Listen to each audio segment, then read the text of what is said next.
Donc on va laisser la parole à Madame Nathalie Rémonet, qui vient de l'Université Paris Diderot, et plus exactement de la direction d'appui à la recherche et à l'innovation, et qui va nous parler des plans de gestion des données de la recherche, un plan de gestion qui a été mis en place dans leur établissement grâce à elle. On appelle également cela DMP, Data Management Plan. Donc il s'agit d'un enjeu stratégique pour l'avenir, puisqu'on l'a vu, la conservation et la réutilisation des données de la recherche est un enjeu très important. Donc je vais lui laisser la parole.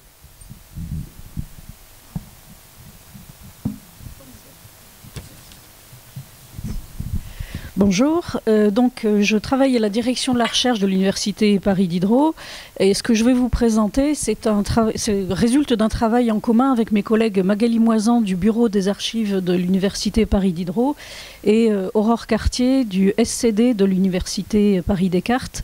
Donc rien que ça me permet déjà de voir que travaillant dans une direction de la recherche, j'ai travaillé pour vous présenter ce plan de gestion des données qu'on a mis au point avec des collègues qui ont d'autres compétences. Moi-même étant documentaliste à l'origine, donc j'ai travaillé avec une archiviste et une conservateur des bibliothèques pour ce sujet-là. Et donc ça fait un peu le lien avec les deux présentations précédentes. C'est à la fois la notion de travail collaboratif et de compétences un peu diversifiées. Donc je vais vous parler de plan de gestion des données et la première question, me semble-t-il, qu'on peut se poser, c'est, avant de dire de quoi il s'agit quand on parle de plan de gestion, mais qu'est-ce que ça veut dire de gérer les données de la recherche et pourquoi on gère les données de la recherche, pourquoi on s'y intéresse. Je dirais que la réponse, elle est un peu dans ce dessin. C'est pour éviter de se trouver dans la situation de ce petit monsieur qui essaye désespérément de récupérer, enfin de contenir les données qui s'échappent dans tous les sens. L'idée de gérer les données, c'est bien de les cadrer, les décrire, savoir où on les stocke et savoir où on les conserve.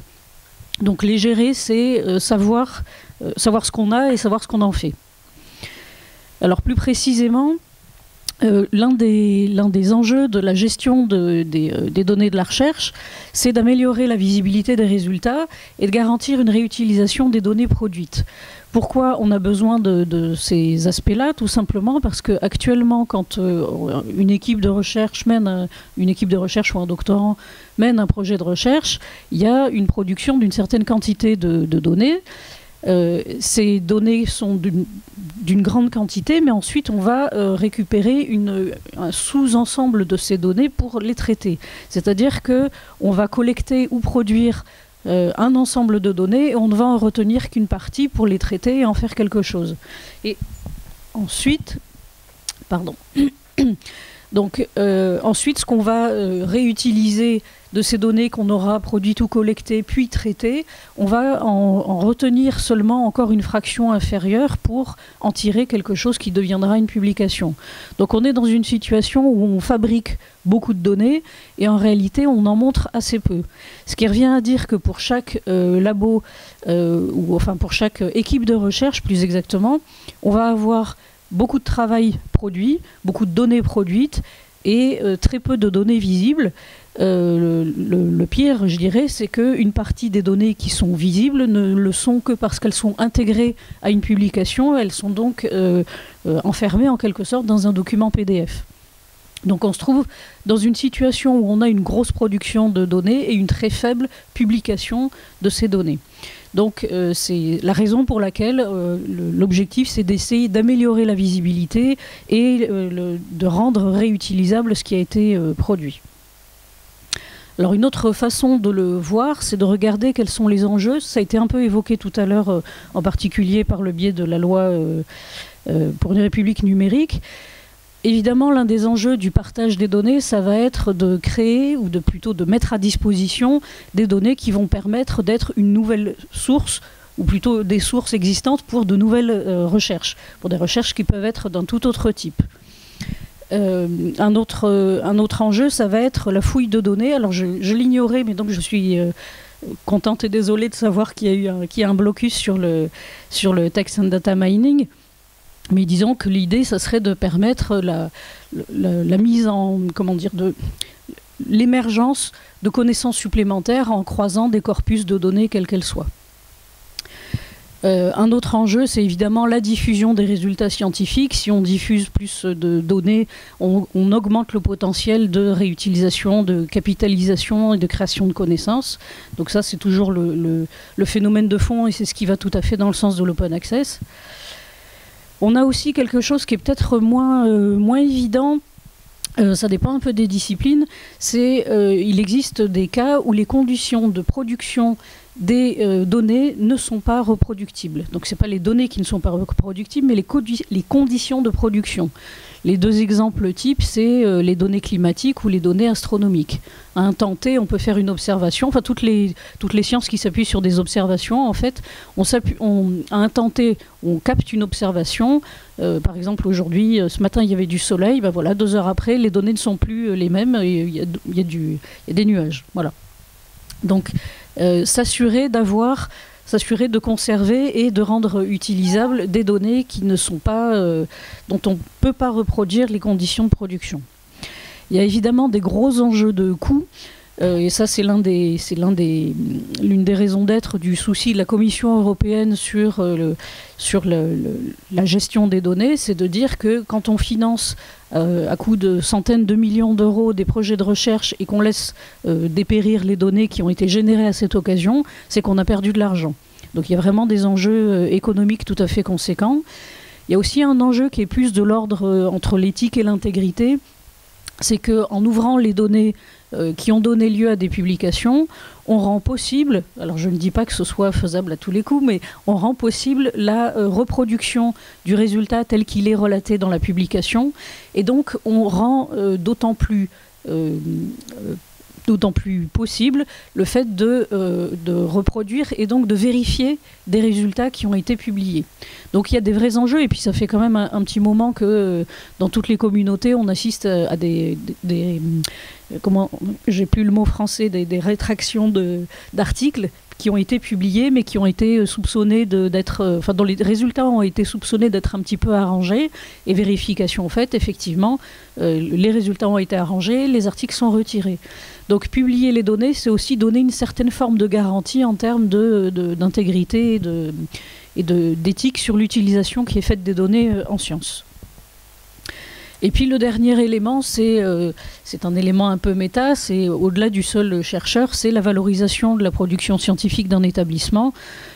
C'est exactement le pendant de ce qui se passe pour les publications en open access dans un portail de type HAL.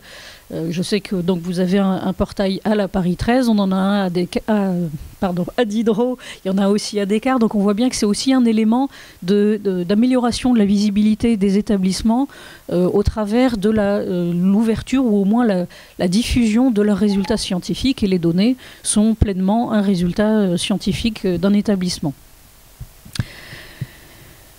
Donc, pour rentrer un peu plus dans le fond du travail, la démarche qui a été la nôtre quand on a commencé à vouloir travailler sur la création d'une trame de plan de gestion de données, c'était d'accompagner les chercheurs. Et là encore, on retombe sur la notion de travail en commun et de travail collectif.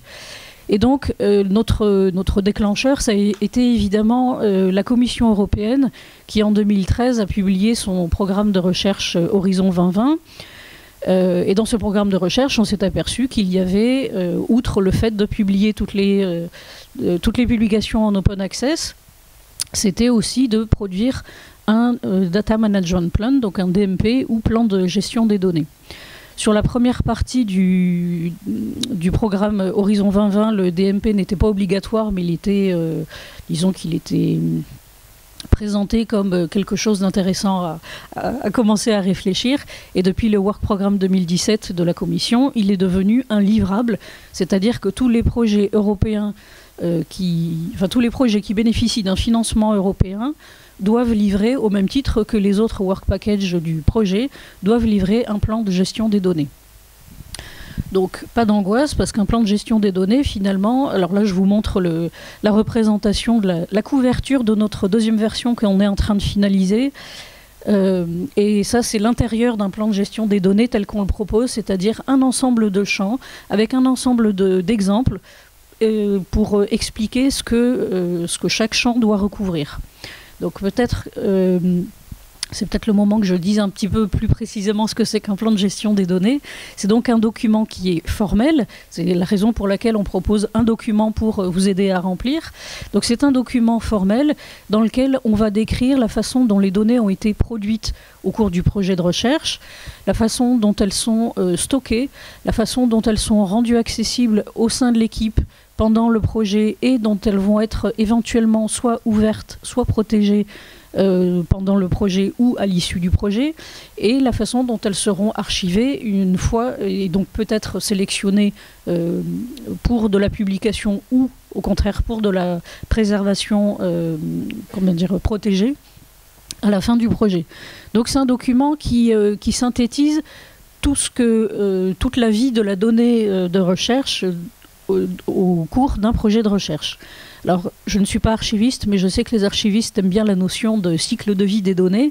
Donc, on est vraiment dans suivre ce cycle de vie, c'est-à-dire le moment où on crée, le moment où on stocke, le moment où on utilise, le moment où on partage ou protège, et le moment où on va conclure le projet et donc archiver tout ce qui est issu du projet. Donc, le plan de gestion, c'est pas autre chose que ça. En fait, c'est une checklist pour penser à faire tout ce qu'il y a à faire.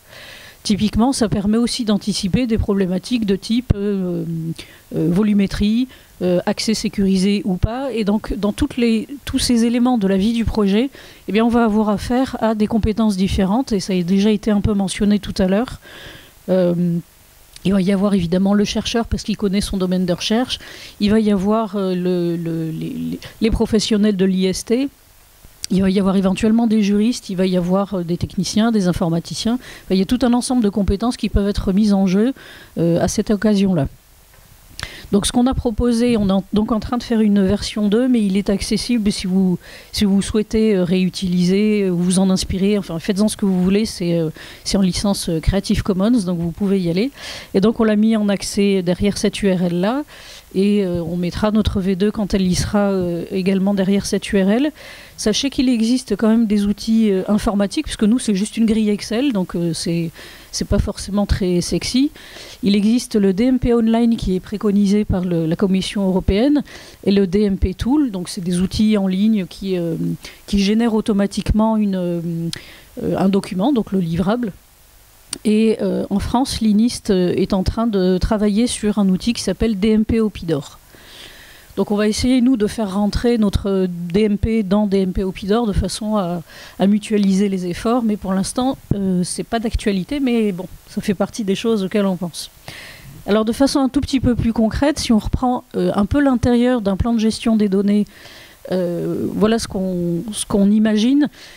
Phase 1, tout simplement parce que la Commission européenne a des exigences qui sont calées sur la temporalité du projet.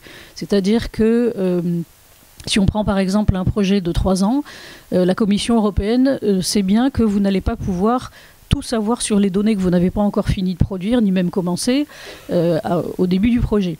Donc la Commission européenne en fait demande 3 versions du plan de gestion des données, parce que je rappelle que c'est un livrable dans le cadre d'un projet européen.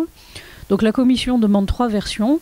Une version dans les 6 premiers mois du projet et dans lesquelles on sait déjà... Pardon. On sait déjà en quoi va consister le projet, on sait quels sont les partenaires qui vont participer au projet. Donc on a des éléments qui sont quasiment d'ordre administratif, sauf que la description du projet c'est quand même scientifique. Mais disons qu'une première version du plan de gestion de données, ça va être plutôt très descriptif et de façon très très méta. À un moment qui va être totalement intermédiaire et dépendant de la nature et de la durée du projet, on va être en mesure de donner des informations générales sur les données qu'on a déjà commencé à produire.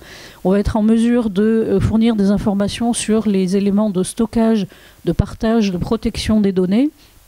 On a aussi toute une dimension qui porte, et encore une fois c'est une checklist, donc l'objectif, ça a été dit dans une présentation précédente, l'objectif c'est de sensibiliser l'équipe de recherche, l'inciter à se poser des questions sur est-ce que quand je triture des données, est-ce qu'il y a des dimensions éthiques et est-ce que j'ai mis en œuvre tout ce qu'il fallait pour assurer la sécurité, est-ce que j'ai imaginé tous les risques possibles sur mes données.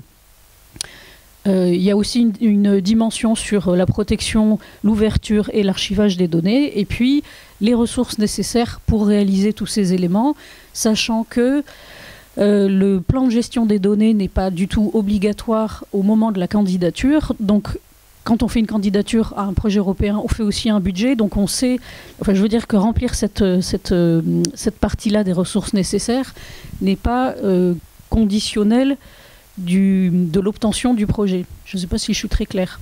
Bon.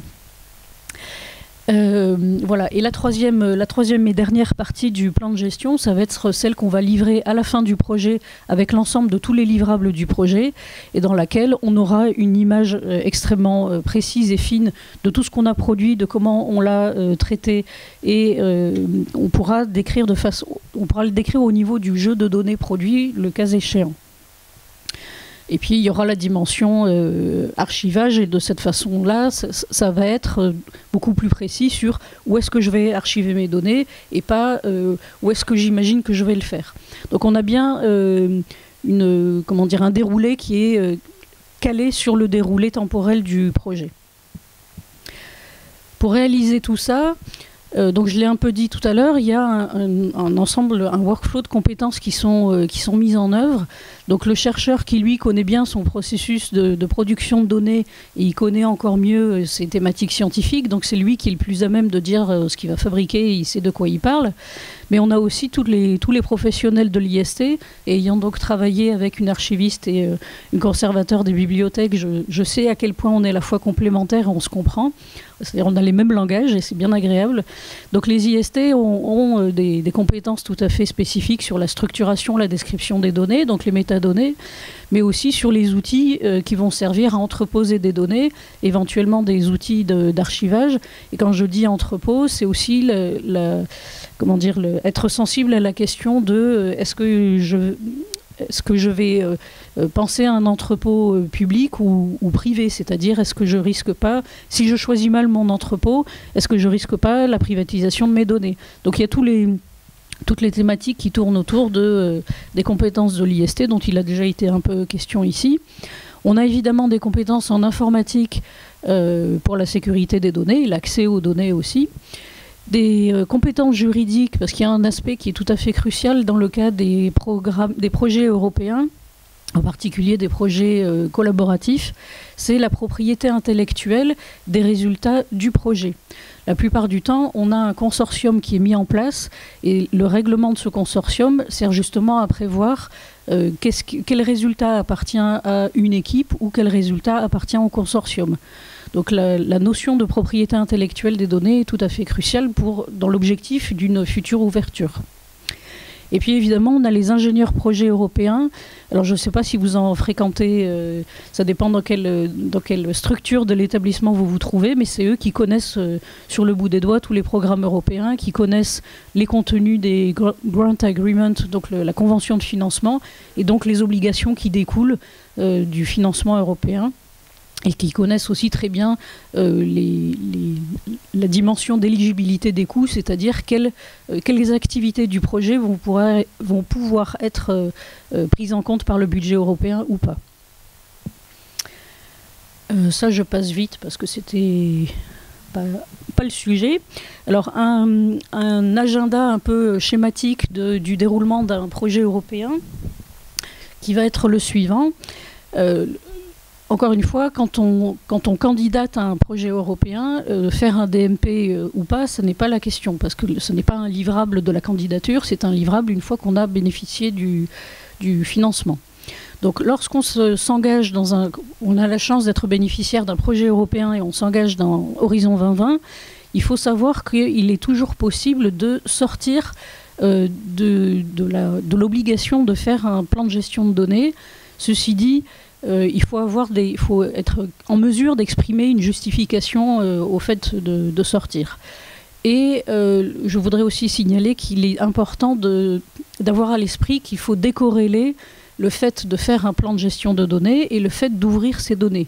C'est pas du tout la même chose. Faire un plan de gestion, ça sert à penser à tout ce qu'il faut prévoir pour gérer les données. Ça ne signifie pas qu'on va les ouvrir obligatoirement. Ça peut être une occasion justement de se rendre compte qu'on a affaire à des données qui sont particulièrement sensibles et qu'il est hors de question de partager. Ça peut être le cas. Donc la première phase dans les 6 premiers mois, ça va être la préparation du plan de gestion, donc ce qu'on appelle la version 1. À ce moment-là, on peut se faire l'équipe de recherche peut se faire accompagner par les professionnels de l'IST et cette première version va être envoyée à la Commission européenne. Dans les 6 premiers mois, ça c'est une obligation réglementaire.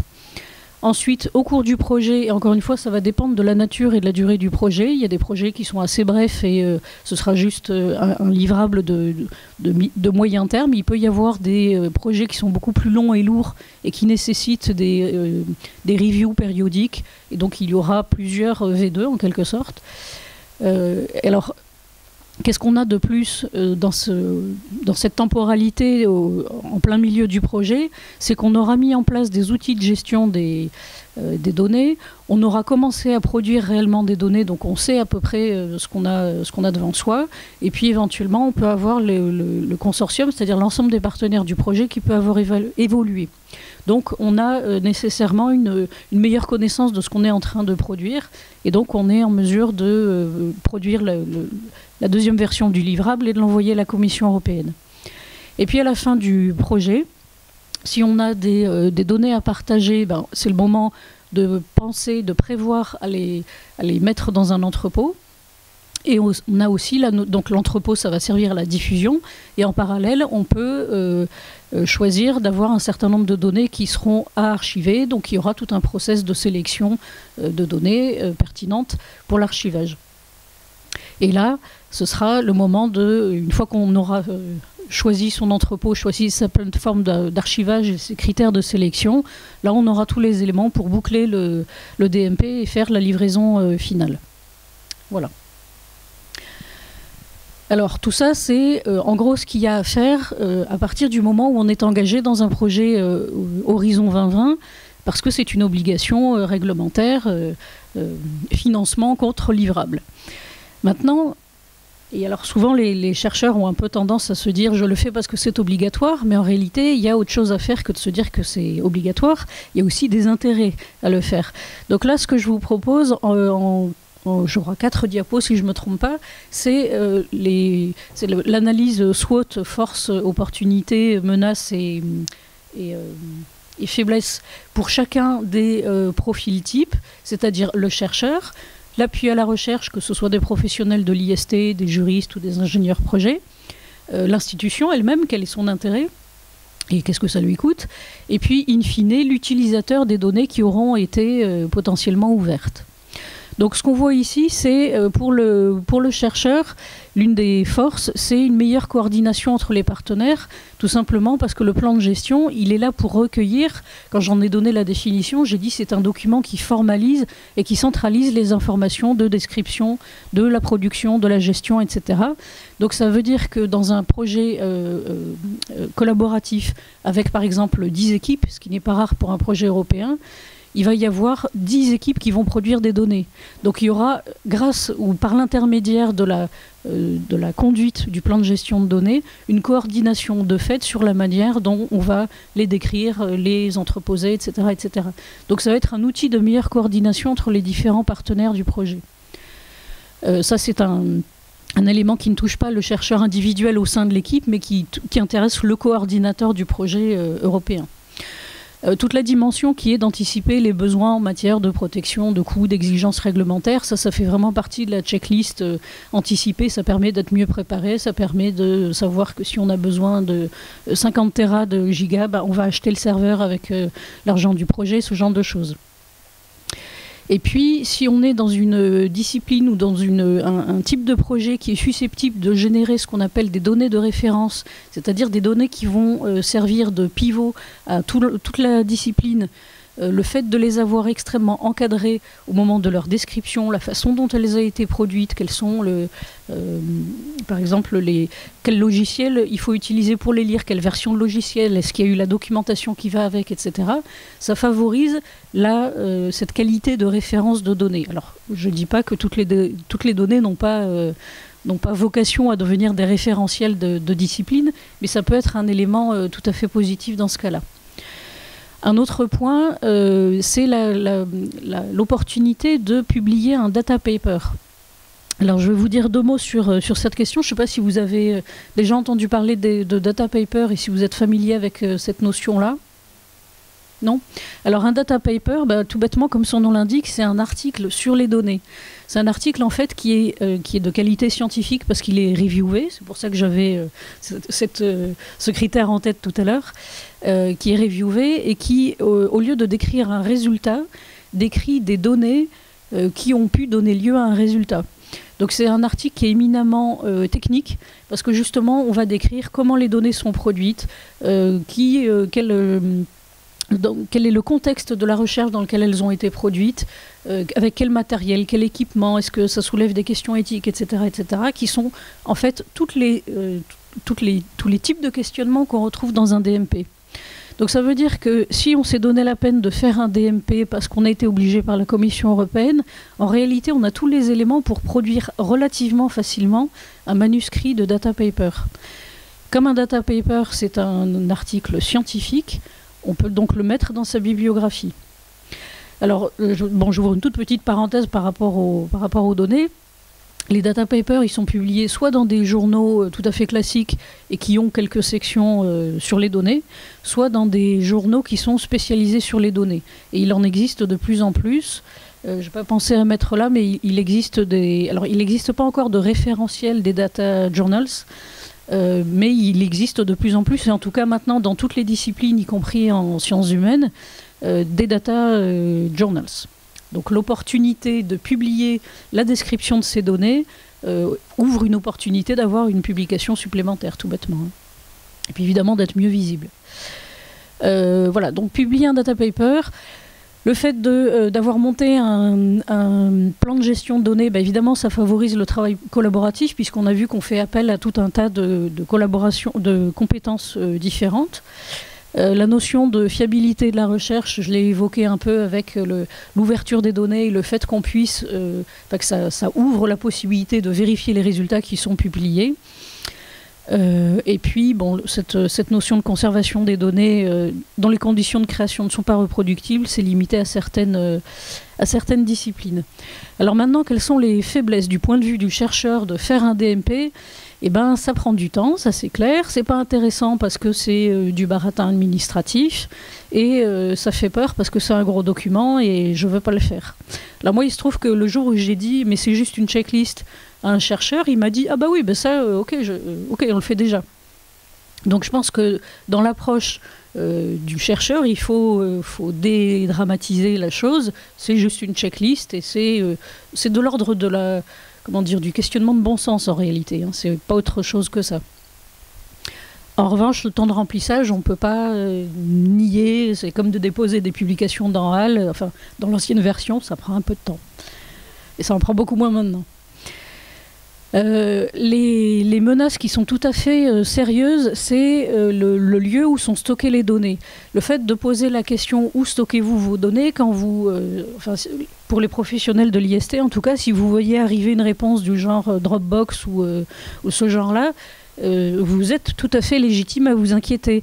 Donc j'en profite pour dire qu'il est très important de privilégier des espaces, et il existe dans Renater FileSender, des espaces de stockage ou d'échange de données dans la phase active du projet. Et dans la phase archivage, il y a des sites institutionnels ou des sites du ministère dont la mission est de conserver les données. Donc il est important, de la même façon que pour les publications, c'est vraiment exactement la même problématique, ne pas se laisser piéger et ne pas offrir à une société privée ces données scientifiques qui auront été financées sur fonds publics. D'un tout autre ordre et qui fait un peu le parallèle avec la fiabilisation, C'est quelque chose qui nous a été opposé en sciences humaines, donc je serais intéressée de savoir si ça existe aussi chez vous. Certains considèrent que leurs résultats n'ont pas à être vérifiés ou remis en cause. Et la transparence, alors ça va aussi avec l'open access, la transparence a l'air de poser des soucis à certains chercheurs dans certaines disciplines.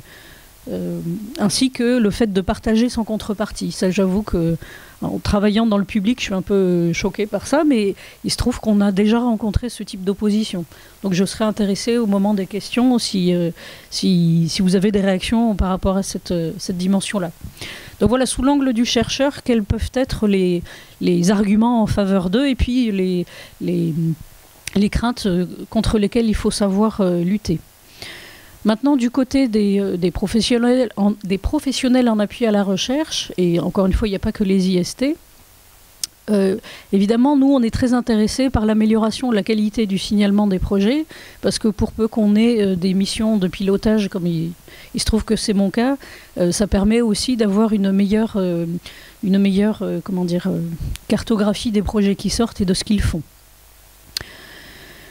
Et puis on va être aussi, alors je passe les métadonnées parce que ça c'est assez classique, on va être aussi très intéressé par la question de l'anticipation des besoins d'archivage ou de curation des données. Il est évident que si on se trouve dans une position où on a plein de projets européens et qu'on se trouve avec des tas de plans de gestion à gérer, donc il faut tenir la main à tout un tas d'équipes, personne, je pense que ni chez vous, ni chez moi, ni nulle part, personne n'a les bras encore à l'heure actuelle pour accompagner tous les besoins. Donc l'intérêt aussi de voir ce nouvel outil qui se met en place progressivement, c'est aussi de se dire attention, on va avoir besoin de professionnels, et ça on en parle de plus en plus en termes de data manager ou de data descripteur. L'un des gros intérêts qui nous a été signalé, c'est le renforcement de la coopération entre chercheurs et IST. Alors évidemment, l'intervention juste précédente m'a bien plu pour cette notion-là. C'est vrai que on a tendance à voir souvent d'un côté le service central de la documentation, de l'autre les labos, et ils ne se parlent pas toujours. Le fait de travailler ensemble sur un plan de gestion de données, ça améliore considérablement les interactions et la qualité des interactions, parce que c'est le moment où les chercheurs peuvent se rendre compte que les IST ont aussi des compétences. Et pour les personnels eux-mêmes, ça leur permet de monter en compétences, de faire évoluer leur profession. Et ça, c'est... Alors, quelquefois, il y a des craintes, mais quelquefois, il y a aussi des gens qui se disent « Tiens, mais c'est une évolution intéressante, je vais peut-être pas faire du catalogage toute ma vie. » Voilà. Je passe sur les autres points, parce que sinon, je peux en dire des tartines. Ce qui est évident, c'est que les professionnels de l'appui à la recherche n'ont pas les connaissances scientifiques, sauf exception. Quelquefois, les documentalistes de laboratoire ont quelquefois les connaissances scientifiques, mais c'est plutôt rare. Donc on n'a pas les connaissances scientifiques pour compléter l'intégralité des champs. Toutefois, pour avoir fait l'exercice moi-même, je me suis rendu compte que quand on travaille avec un ingénieur projet, dans la description d'un projet, on a énormément d'éléments qui permettent de remplir un certain nombre de cases. Il est évident que tout ce qui touche aux données strictement, c'est-à-dire comment elles sont produites, avec quelle version du logiciel, quel matériel, quel scanner, quel je ne sais pas quoi, ça on ne sait pas faire. Mais tout ce qui est un peu en amont, toute la première phase du plan de gestion de données, on peut déjà apporter beaucoup. Ce qui m'a été opposé, je l'ai constaté les premières années où j'ai travaillé là-dessus, c'est que on peut avoir affaire à des communautés qui n'ont pas envie de travailler ensemble, tout simplement. Un juriste et un documentaliste ne parlent tellement pas le même langage, n'ont tellement pas les mêmes, systèmes de fonctionnement dans leur métier, qu'ils peuvent avoir des grosses réticences à travailler entre eux. Ce qui est très dommage, mais bon, ça fait partie des choses à considérer. Je l'ai un peu mentionné, l'insuffisance de moyens pour être généralisé à grande échelle. Heureusement, les projets européens, il n'y en a pas encore. Heureusement et malheureusement, évidemment, mais je dirais que ce n'est pas comme les projets ANR. Certains personnels ont un désintérêt, donc c'est vraiment le pendant, et ce n'est pas un hasard du tout. Hein, si entre menaces et opportunités, il y a des pour et des contre. Et puis, très souvent, en tout cas à l'heure actuelle, comme c'est une compétence émergente, on a plus le travail repose plus sur des personnes et des volontés individuelles que réellement sur des missions identifiées. Du côté de l'institution, ça je pense que c'est assez clair, la visibilité des résultats scientifiques de l'institution. Pour la dimension pilotage, avoir des activités qui sont bien plus cadrées et bien plus consolidées. Un peu du même genre, tout ce qui est source d'information et réservoir de données. Alors, du coup, avec l'intervention de Lionel Morel, j'étais très intéressée parce que je me dis qu'on a quelque chose à faire du côté de l'établissement, c'est-à-dire si les bases de données appartiennent à l'établissement, les bases de données produites par les chercheurs appartiennent à l'établissement, du coup, ça devient de notre devoir de leur donner les moyens de les mettre quelque part. Tout simplement. Donc ça déclenche aussi, et puis c'est une façon aussi d'encourager les chercheurs à gérer correctement leurs données en leur disant, si on a un entrepôt institutionnel, eh bien c'est d'autant plus facile pour le chercheur d'aller y stocker ses données plutôt que de les laisser sur un coin de disque dur.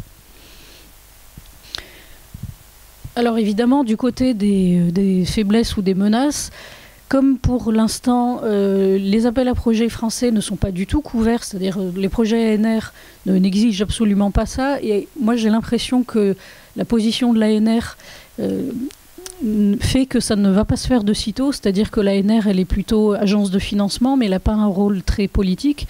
L'Europe a un rôle politique, et donc je crains que qu'il n'y ait pas beaucoup d'appui de ce côté-là.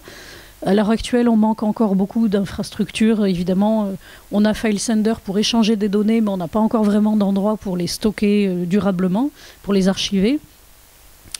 Il y a des coûts, évidemment. Et puis, en première instance, on peut se demander légitimement, quand on est un chef d'établissement, quel est le retour sur investissement de faire tout ce boulot, que mes chercheurs et mes BIATS travaillent là-dessus et que je mobilise des ressources informatiques là-dessus. Une menace, c'est si on ne fait rien, on va être face à un éparpillement des données qui sont produites, un éparpillement dans le monde entier, puisqu'il existe beaucoup d'entrepôts disciplinaires, et d'une certaine façon, il y a une logique à stocker ces données dans un entrepôt disciplinaire, parce que le formatage correspondra à un besoin, il y a des spécificités disciplinaires, mais du côté des établissements, évidemment, ça pose le problème d'éparpillement. Ça pose aussi la question de la délégation, et donc là je reviens encore sur la question de la propriété des données. Quand on les stocke sur un entrepôt, il faut être au clair sur le fait que les entrepôts, certains entrepôts ont tendance à vouloir privatiser les données qui y sont stockées, et en particulier les entrepôts d'éditeurs commerciaux, bien sûr. Et évidemment, la question du non-engagement des chercheurs, puisque c'est quand même eux qui sont le nœud gordien et la cheville ouvrière de la gestion des données, c'est aussi un souci. Et je vais finir avec les utilisateurs. Alors, l'utilisateur potentiel des données qui auront été décrites, stockées et ouvertes. Donc, vous voyez qu'on est vraiment dans le potentiel et le conditionnel. Évidemment, plus les données seront décrites, plus elles seront intelligibles et plus on est en mesure de comprendre comment elles sont fabriquées et donc de les réutiliser correctement, plus on aura accès à des données qui sont de très bonne qualité et on pourra les réutiliser de fait. Il y a aussi un argument qui est, je trouve, assez intéressant, c'est qu'on aura d'autant plus de temps pour se consacrer à l'analyse des données plutôt qu'à leur production. C'est à la fois plus rigolo et plus pertinent. Je l'ai un peu mentionné tout à l'heure, la notion de données de référence. Les communautés scientifiques produisent des données. Certaines d'entre elles deviennent des données pivots qui servent à l'ensemble de la communauté scientifique. Donc si on a de plus en plus de communautés scientifiques qui produisent des données de référence, on a des référentiels. C'est le mot consacré, ou des valeurs qui font autorité dans une discipline. On l'a vu avec la question du data mining, mais visiblement c'est un peu tombé à l'eau. Donc ouvrir plus d'entrepôts de données différentes, ça permet de croiser plus de données, mais si on n'a pas encore le droit de le faire, c'est un peu embêtant. Alors la question des observatoires de données dans le temps, moi ça me pose un peu question, parce que je pense que ça sert essentiellement en histoire des sciences. Je ne suis pas très sûre de comprendre le réel intérêt de créer des observatoires de données dans le temps. Par contre, du côté des écueils, l'un des gros écueils qui est assez évident, surtout quand on démarre dans une démarche, c'est la méconnaissance des données disponibles. Alors il y a de plus en plus d'entrepôts qu'on peut interroger. Pour l'instant, l'indexation de ces données, de ces entrepôts de données, n'est pas toujours très satisfaisante. Donc ça peut gréver un peu la réutilisation réelle.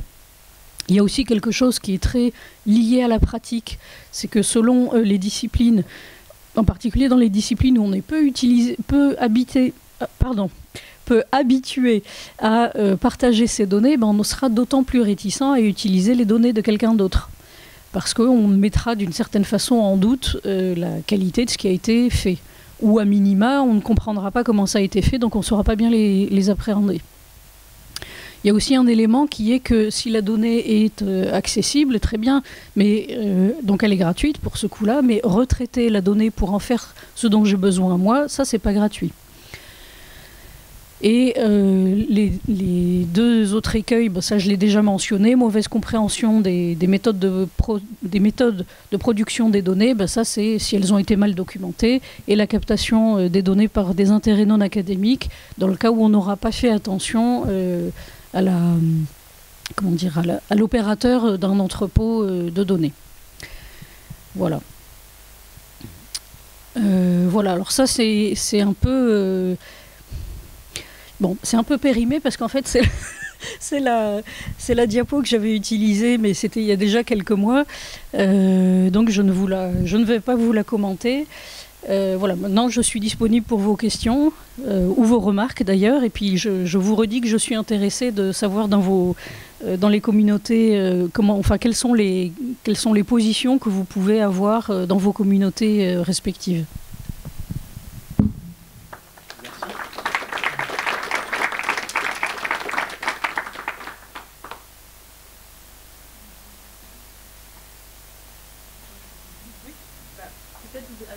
Je suis Danielle Galder, je suis chercheur au CNRS et je suis aussi membre d'un programme interdisciplinaire sur Sorbonne Paris-Cité qui est dédié à l'imagerie biomédicale et ses enjeux sociétaux en termes de médecine mais aussi d'apprentissage et cognition. Donc je rebondis un petit peu sur ce que vous avez dit, il y a différents éléments.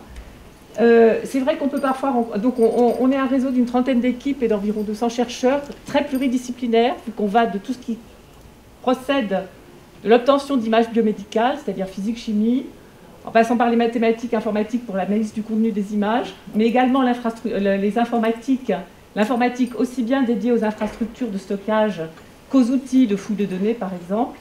Et on prétend même essayer de contribuer à l'interrogation qu'on a sur les questions d'éthique appliquée et de droit autour du partage de ces données qui, dans certains cas, sont des données patients. Il y a l'imagerie clinique, il y a l'imagerie préclinique, il y a l'imagerie aussi cellulaire, voire moléculaire. Multitechnique d'acquisition et multi-échelle. Donc juste rebondir en vous disant qu'effectivement, on rencontre parfois des gens qui sont un peu réticents à donner leurs images, à partager leurs images, ce qui peut se comprendre vu l'investissement important en temps, matériel, en coût, en savoir-faire. Ceci dit, dans le programme IDV, on a eu vraiment comme but de construire un entrepôt qui permette à chacun de déposer ses images, de les partager, d'annoter éventuellement des images de collègues, de chercher des images qui soient similaires, d'évaluer également le retour de pertinence sur telle ou telle requête de tel ou tel participant. Pour freiner les barrières, on s'est rendu compte aussi que parfois ce qui était un frein au partage des images et des données connexes, qu'il s'agisse des métadonnées d'acquisition ou l'anamnèse par exemple d'un patient, c'était qu'il fallait se mettre en accord sur une charte d'annotation des images. Donc on a passé pas mal de temps, il y a eu plusieurs groupes de travail pour définir une charte d'annotation. Donc c'est des index avec toutes sortes de niveaux et de sous-niveaux qui vont permettre de qualifier tel ou tel dépôt. On a aussi rencontré dans nos réunions de pilotage la question des langages spécifiques aux différentes disciplines. Vous soulignez tout à l'heure le fait qu'un juriste n'avait peut-être pas nécessairement envie de parler à un IST.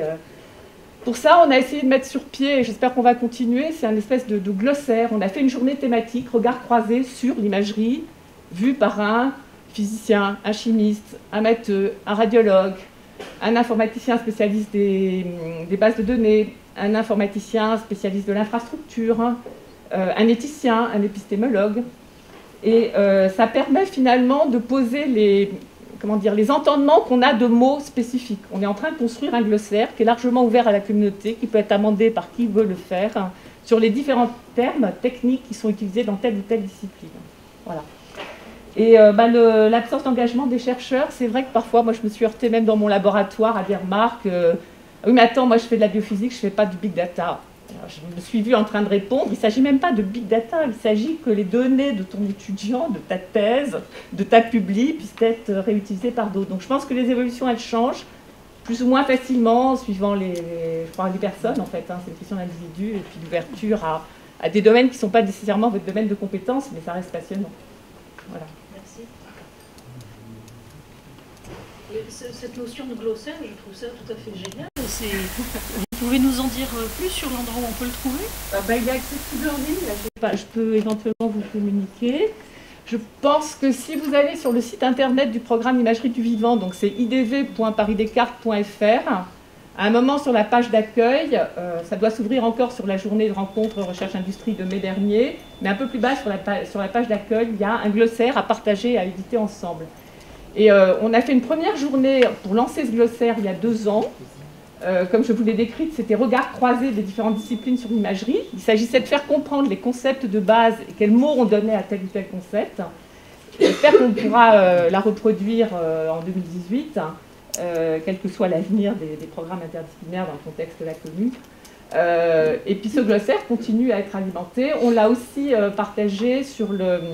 Je vous ai parlé tout à l'heure d'une infrastructure mutualisée qui a été travaillée et défendue au niveau des 3 universités, Paris 5, Paris 7, Paris 13, notamment avec l'aide de Philippe Verle et de Christophe Serrin, ici à l'IPN.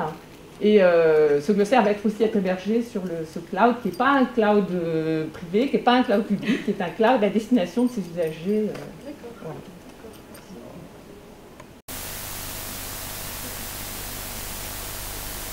Questions, remarques?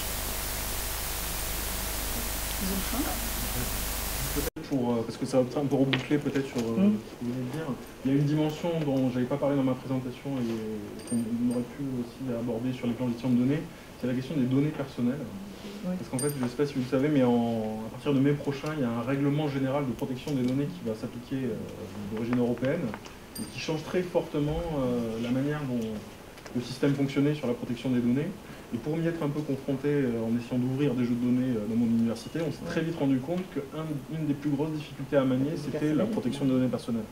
Et ça, je pense que ça va être, et je pense que ces démarches-là d'anticipation dans les plans de gestion de données, ça peut vraiment être une occasion de mettre à plat ces questions il vaut mieux y penser avant que y penser après. Ouais. Pour rebondir sur ce que vous venez de dire, je crois qu'effectivement, il y a des menaces de pénalisation très fortes, de pénalités très fortes vis-à-vis des entreprises qui ne respecteront pas les directives sur les données personnelles. Nous, dans IDV, on s'est associé à une toute petite entreprise qui s'appelle Digital Ethics, dont la spécificité est justement d'appréhender à la fois la problématique éthique et juridique, d'éthique appliquée et de droit autour des données, et notamment des données sensibles ou des données personnelles. Et par exemple, on a essayé, on a actuellement en preuve de concept sur des données d'imagerie patient à Sainte-Anne, des développements informatiques qui visent à quantifier la robustesse d'une procédure d'anonymisation.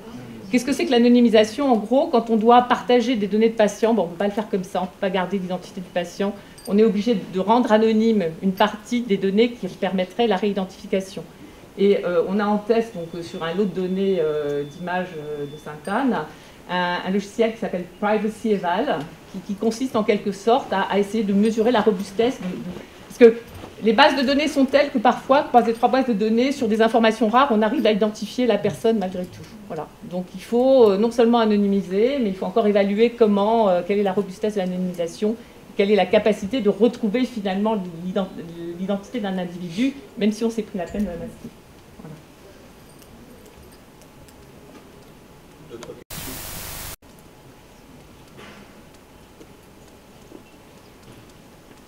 Je pense qu'on peut... Nathalie, tu voulais répondre? Non, je trouve ça formidable ce que vous faites et très intéressant. La FNAC c'est parti au début du désir de partager un petit peu nos savoirs, de réutiliser les données. On partait du constat que les images, même patients, ne sont pas réutilisées, les examens sont remultipliés dans des conditions d'acquisition qui ne sont pas standardisées. Donc tout ça, c'est un gros travail de données produites et finalement pas exploitées ni réutilisées alors qu'il y a matière. Il suffit juste de s'organiser et de se donner des moyens techniques et méthodologiques pour que ça puisse.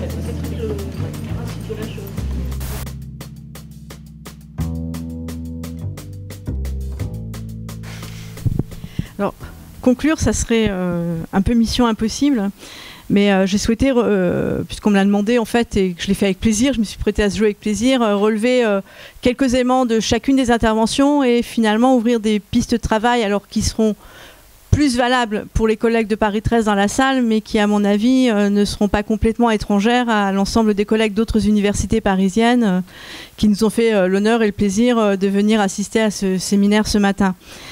Donc Anne Pellet avait ouvert en nous disant que l'open access était un sujet d'actualité depuis 15 ans à peu près, et c'est vrai que je me disais, comment vous l'avez dit, que finalement depuis quelques années on en parlait vraiment beaucoup plus. Et je me suis dit, mais pourquoi finalement depuis 4-5 ans on en parle tout le temps? Et Lionel Morel en quelque sorte nous a donné la réponse, tout simplement parce qu'il y a une irruption du législateur qui confère d'abord des droits aux auteurs, aux chercheurs, etc., donc une responsabilité, et on peut bien l'imaginer, bientôt des obligations, comme on le voit déjà avec le plan gestion de données dans les projets européens. Donc finalement, on est en train inconsciemment de réaliser que nous, universitaires, demain, tous, que ce soit des bibliothécaires, des chercheurs, des personnels d'accompagnement de la recherche, on sera au pied du mur et obligé de répondre à des obligations légales pour obtenir des financements publics. Alors ça paraît encore très isolé parce que ça fait longtemps qu'on dit si on ne publie pas, si on ne rend pas public les résultats des recherches financées par les crédits européens, on n'aura plus les crédits européens et on continue à les avoir. Mais comme toujours, un jour on les aura plus, il vaudrait mieux être prêt à répondre avant le moment où le couperet tombera, parce que si d'un jour à l'autre on doit se mettre en ordre de marche, ça risque d'être un petit peu compliqué. Et donc, puisqu'on a l'opportunité d'anticiper, anticipons, j'ai envie de dire. On a ensuite entendu Aline Bouchard nous parler de l'identifiant chercheur. Alors, en fait, pas mal d'entre vous ou d'entre nous connaissaient les 4 offres, mais je ne sais pas si c'était le cas pour vous, ne faisait pas forcément la différence complètement entre la nature de ces propositions, finalement. Et j'en ai retenu qu'il y avait des propositions très clairement commerciales qui ont pour premier effet de simplifier la vie des éditeurs pour l'identification des publiants.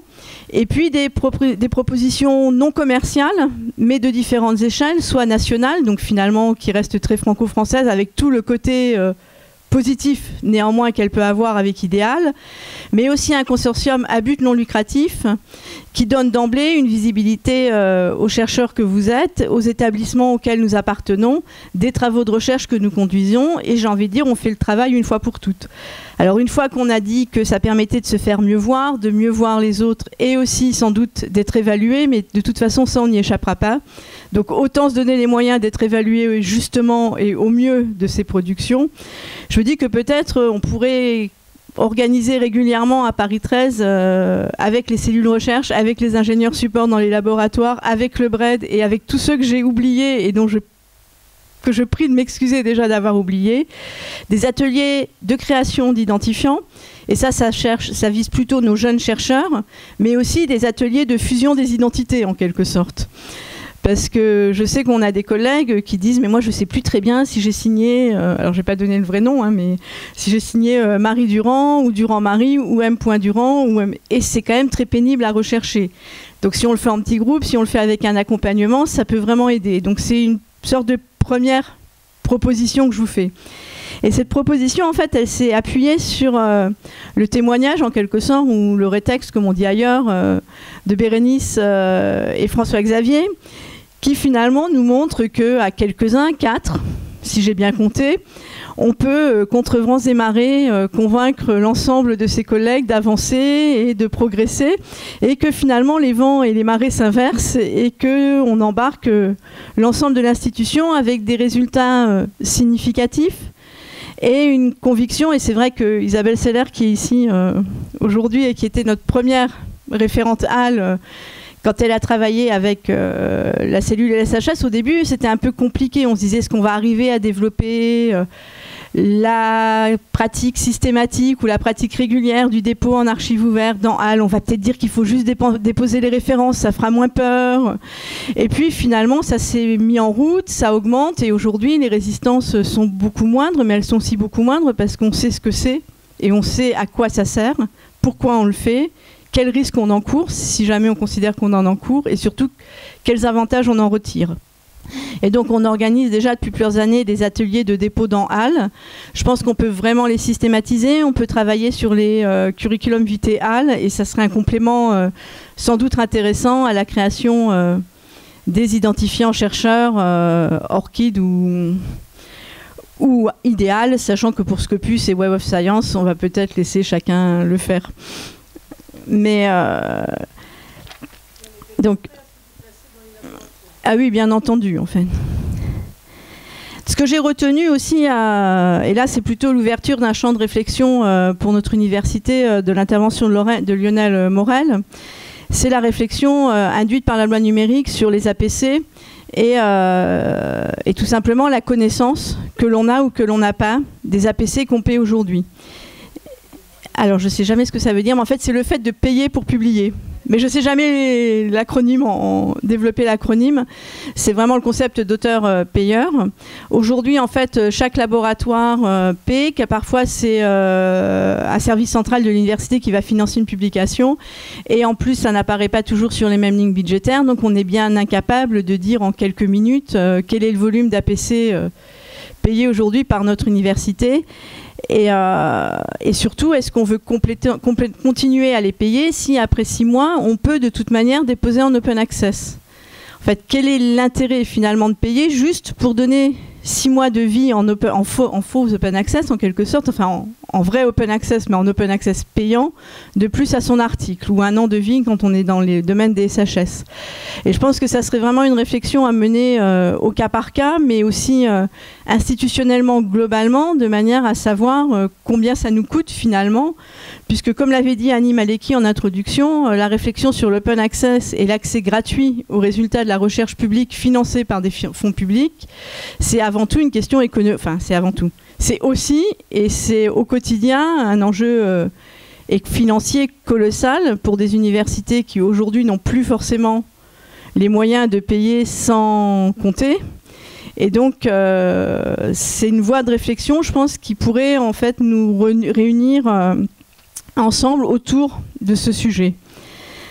Enfin, et je crois, je suis désolée parce que j'ai forcément oublié plein de gens, je me dis aussi qu'on aurait un travail à conduire sur la question du plan de gestion des données, et pas forcément immédiatement sur sa mise en œuvre technique avec des énormes infrastructures de stockage des données, mais bien déjà sur l'identification des différentes méthodes qui doivent exister aujourd'hui dans chacun de vos laboratoires pour stocker vos données. Parce qu'il y a quand même une question sur laquelle j'ai très peu de doutes, c'est aucun chercheur ne décide qu'il va jeter ses données après avoir fait sa publication.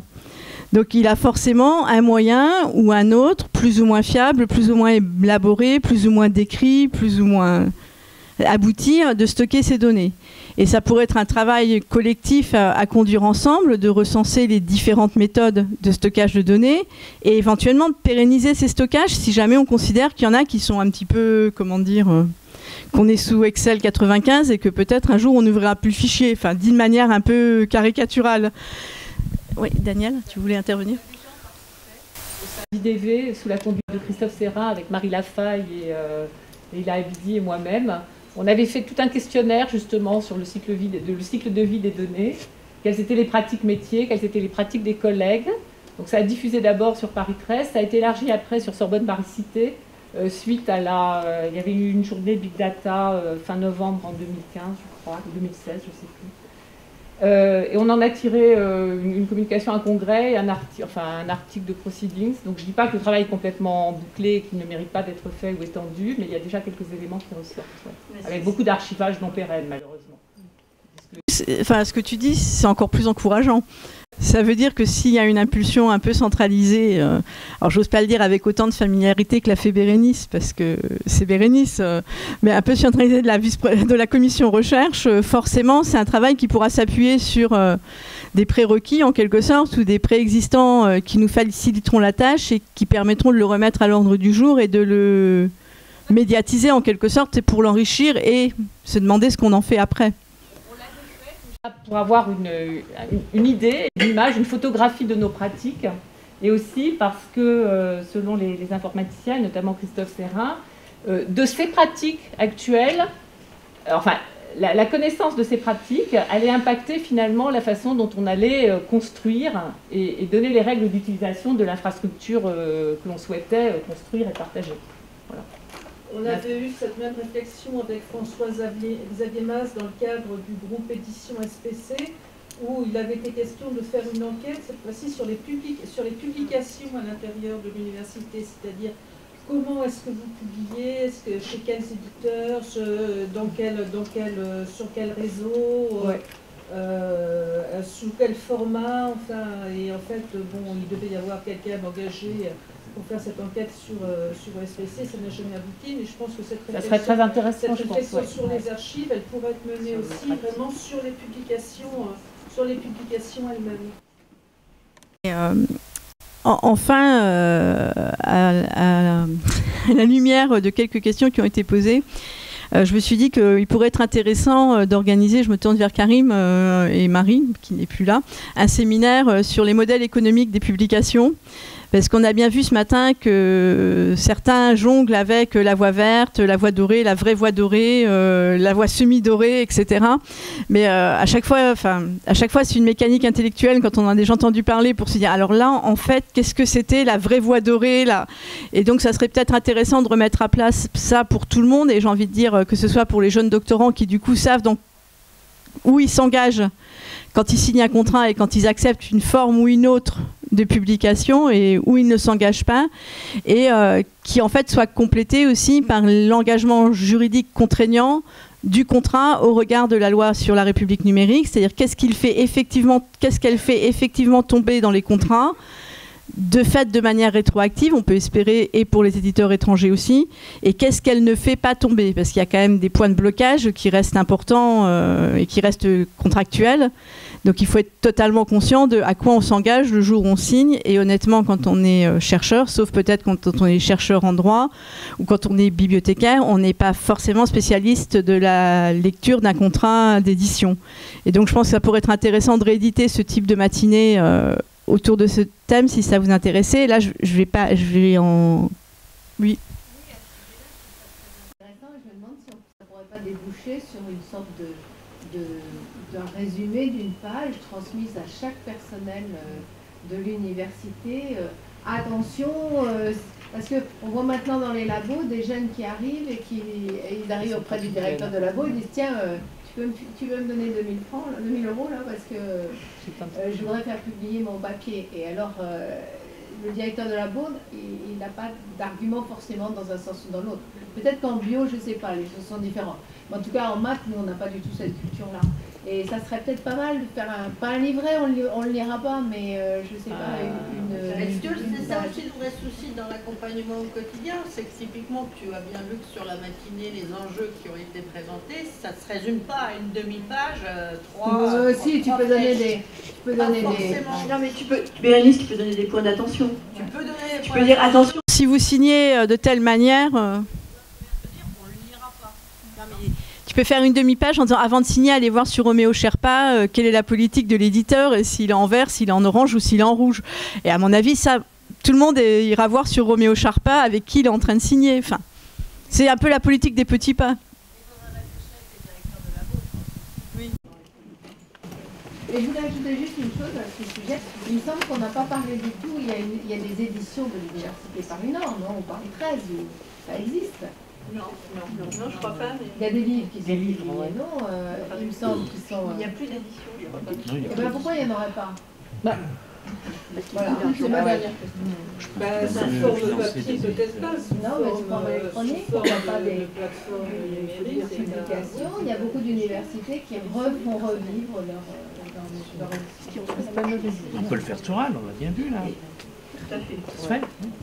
Et donc, avant de vraiment clore, je voudrais remercier individuellement chacun des intervenants qui a apporté la richesse de cette journée, mais aussi tous les participants qui sont venus plus nombreux que prévu au rendez-vous, et c'est une très bonne nouvelle, et qui ont enrichi aussi la journée, parce que c'est plus stimulant de parler devant 50 personnes finalement pour un intervenant que devant 4 personnes déjà convaincues. Donc on donne le meilleur de soi-même quand on est intervenant dans ce type de contexte, et inviter tous ceux d'entre vous qui le souhaitent à nous rejoindre dans le bâtiment d'à côté, l'ancienne bibliothèque, pour un buffet froid si cela vous plaît. Et merci à la commission recherche pour l'ensemble de son accompagnement, et à nos collègues de Paris 13. Et un dernier remerciement qui me tient à cœur, parce que je l'ai oublié, c'est à Karim et Marie, d'une part, Karim Boualem et Marie Quadrini, qui sont responsables de la valorisation de la recherche et de la gestion des ressources électroniques à l'ABU pour l'organisation de cette journée, mais aussi à Jonathan Perrin et à Stéphane Houdin, dont je ne citerai pas les fonctions, mais qui ont été plus que des chevilles ouvrières pour l'organisation logistique de cette journée, sans qui elle ne se serait pas déroulée aussi bien. Donc merci Stéphane et Jonathan.